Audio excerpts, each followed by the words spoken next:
5:30 को ऑफिस खत्म होने के बाद मैं सीधा घर नहीं गया था, क्योंकि मुझे मेरे दोस्त अमित का फोन आया था, जिसने मुझे राजा रानी बड़ा पाव की शॉप के सामने मलाड में रुकने के लिए कहा था। उसे कुछ शॉपिंग करनी थी, इसलिए उसने कहा था तुम रुकना, साथ में जाएंगे।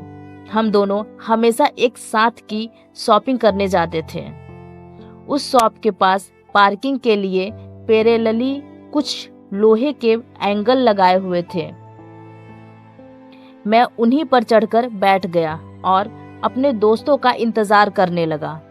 एक 70-72 साल का बुजुर्ग आदमी, आंखों पर मोटे कांच वाले चश्मे, मेले धोती और कुर्ता पहने मेरे पास आया। क्योंकि मैं लोहे के एंकल्स पर 3-4 फुट ऊंचाई पर बैठा था, उसने मेरे घुटनों को छुआ और बोला, बेटा एक बड़ा पाव खरीद कर दे दोगे तो बहुत अच्छा होगा, बहुत ज़्यादा भूख लगी है। मैंने जब उस बुजुर्ग की तरफ देखा तो वह मुझे रोजाना दिख रहे भिखारियों में से नहीं लगे। उन्हें देखकर ऐसा भी नहीं लगा रहा था कि वह हर दिन भीख मांगते होंगे।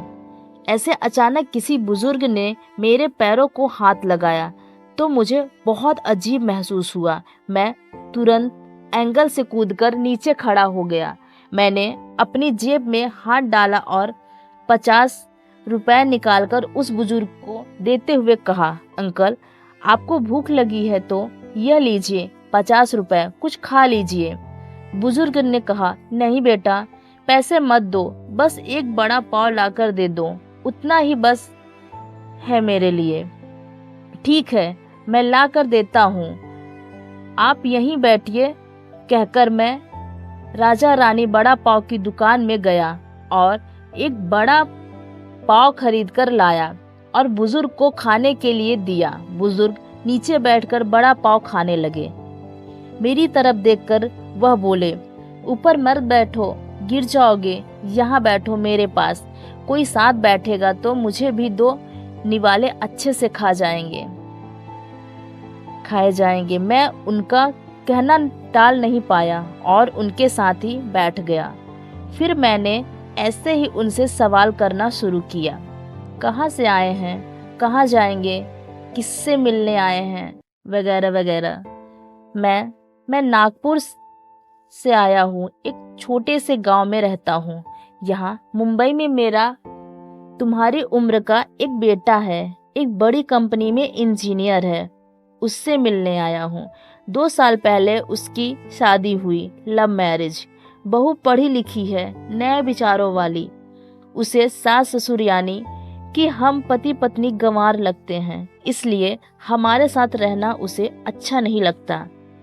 इसलिए बेटा अब अलग रहता है, यही मुंबई में। 2 सालों से परसों मेरे इस मोबाइल पर उसका फ़ोन आया था, कह रहा था अमेरिका में नौकरी मिली है, उसे बीवी को लेकर जा रहा है अमेरिका। 10 साल के लिए यहाँ मुंबई में था तो 6 महीने में एक बार आता था।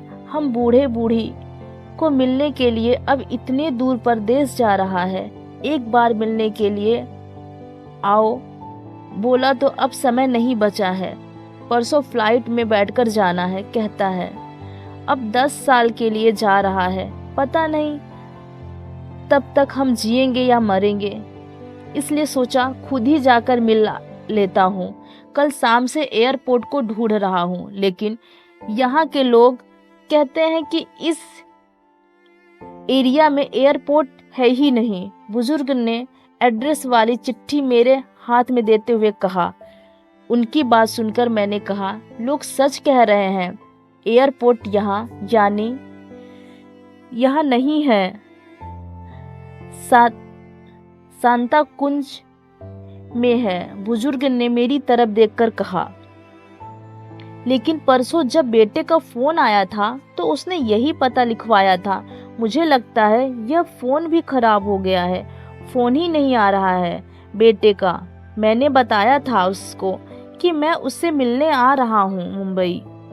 कहते हुए बुजुर्ग ने मोबाइल मुझे देखने के लिए दिया। अब मेरे एक हाथ में चिट्ठी और एक हाथ में मोबाइल था। मैंने मोबाइल का बटन दबाकर देखा। मोबाइल अच्छे से चल रहा था और मोबाइल में नेटवर्क भी पूरी तरह से आ रहा था। मैंने उनसे पूछा, आपने नहीं लगाया फ़ोन बेटे को? मुझे कहाँ लगाना आता है बेटा फ़ोन, कोई फ़ोन करता है तो उठा लेता हूँ बस, उन्होंने कहा। मैंने रिसीव्ड कॉल में जाकर आखिरी आए नंबर पर कॉल किया। 2 रिंग्स बजने के बाद कॉल कट कर दिया गया। फिर मैंने एड्रेस की चिट्ठी खोलकर देखी। उसमें जहां हम बैठे थे वहीं का एड्रेस था, यानी कि जानबूझकर गलत एड्रेस दिया गया था। मैं समझ चुका था कि गलत पता देकर लड़का अपने माँ बाप को टाल रहा था और अब वह उनका फ़ोन भी नहीं उठा रहा था। मुझे यह भी मालूम पड़ चुका था कि वह जिस प्लेन में सवार हो चुका था वह प्लेन कभी भी उनके माँ बाप की दिशा में उड़ने वाला नहीं था। तब तक मेरा दोस्त वहां आ गया और बोला, चलो शॉपिंग करने चलते हैं। मैंने उसे 2 मिनट रुकने के लिए कहा और बुजुर्ग की तरफ देखकर सोच में पड़ गया। मैं समझ नहीं पा रहा था कि अपने बेटे की तरफ से होने वाली धोखेबाजी को यह बुजुर्ग समझ नहीं पा रहे थे या फिर खुद का बच्चा उनके साथ ऐसा व्यवहार कर सकता है, यह वो स्वीकार नहीं कर पा रहे थे। मैं बुजुर्ग से बोला, अब तक तो आपका बेटा जिस प्लेन में बैठा है वह उड़ चुका होगा। मुझे नहीं लगता कि अब आपकी उससे मुलाकात हो पाएगी, इसलिए अच्छा यही होगा आप वापस अपने घर लौट जाएं और आंटी भी आपका इंतजार करती रह होगी। मेरी बात सुनते ही अगले ही क्षण उनकी आंखें भर आई। आंसू भरी आंखों से वह मेरी तरफ देखने लगे। घर जाने के लिए भाड़े के पैसे देते हुए मैंने उनके हाथों पर हाथ रखा और पूछा, अंकल, मैं कब से आपके हाथों में यह डिब्बा देख रहा हूँ, क्या है इस डिब्बे में? मोतीचूर के लड्डू हैं, मेरे बेटे के पसंद के, उसकी माँ ने भेजे हैं, उसके लिए खुद बनाकर, बुजुर्ग ने कहा। किसी खंजर से मेरे दिल को चीरकर मेरे अंतकरण को लहूहान कर दिया हो, ऐसी मेरी हालत हो गई।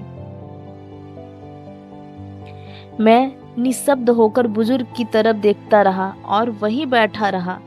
ए भाई चल ना, देर हो रही है। मेरे दोस्त की आवाज कानों में पड़ी तो मैं होश में आया और ऐसे ही उस भीड़ में उसके पीछे पीछे चलने लगा।